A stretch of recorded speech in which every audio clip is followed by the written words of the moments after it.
एक समय की बात है, हिमालय की प्रशांत पर्वतों में एक भक्तिमय भक्त लक्ष्मण नाम का एक व्यक्ति रहता था।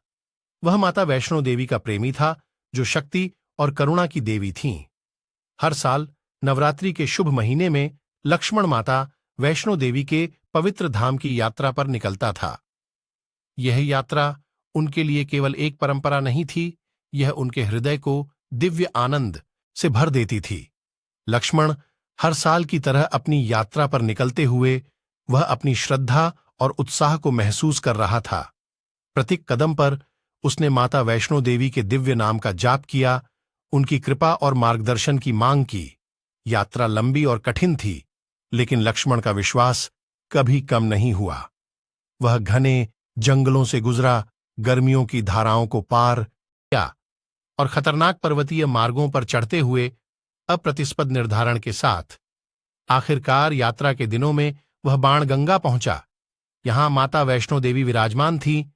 उनकी दिव्य उपस्थिति से वह भक्तों को आशीर्वाद देती थी। लक्ष्मण ने खुशी से माता को अपने प्रार्थनाओं और कृतज्ञता का अभिवादन दिया। अपनी यात्रा को जारी रखते हुए लक्ष्मण चरण पादुका तक पहुंचा, जहां माता वैष्णो देवी ने अपने चरणों की छाप छोड़ी थी। उसने पवित्र छापों के सामने नमन किया, जिससे उसने माता की दिव्य कृपा को महसूस किया। आगे बढ़ते हुए लक्ष्मण अर्धकुंवारी तक पहुंचा, जहां वैष्णो मां एक छोटी कन्या के रूप में अर्धकुंवारी मंदिर में ही विराजमान थी और बाद में त्रिकुटा पर्वत की तरफ गायब हो गई। तब से अर्धकुंवारी को गर्भजून के नाम से जाना जाता है।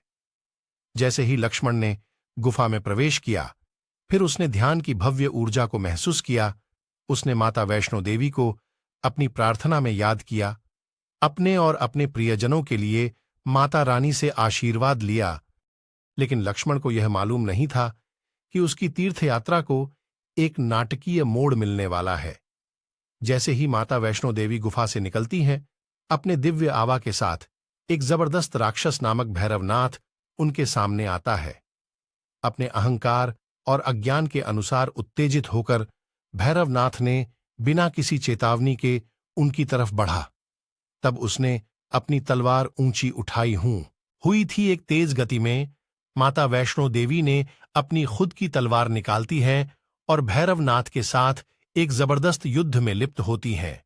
उसकी प्रबल शक्ति के बावजूद भैरवनाथ का देवी की दिव्य शक्ति के सामने कोई मुकाबला नहीं था। एक महत्वपूर्ण प्रहार के साथ माता वैष्णो देवी ने भैरवनाथ को मार गिराया और उसका सिर उसके शरीर से अलग हो गया। उसका कटा हुआ सिर दूर एक ऊंची पहाड़ी पर जाकर गिरा, जो राक्षस के आतंक के अंत का संकेत था। जब उनकी दिव्य कहानी खुलती है, तो लक्ष्मण आश्चर्य और श्रद्धा से देवी की अद्भुत शक्ति का साक्षात्कार करते हैं।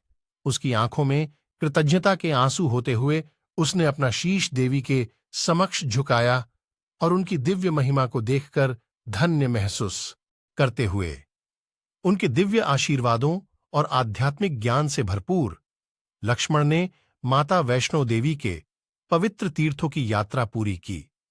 जब उसने अपने घर जाने के लिए अपनी यात्रा पर प्रारंभ करी, तो उनका हृदय पूर्ण भक्ति और कृतज्ञता से भरा हुआ था, जो उन्हें उस देवी के प्रसाद से धन्य करता है, जिन्होंने उन्हें अपनी दिव्य कृपा से आशीर्वादित किया।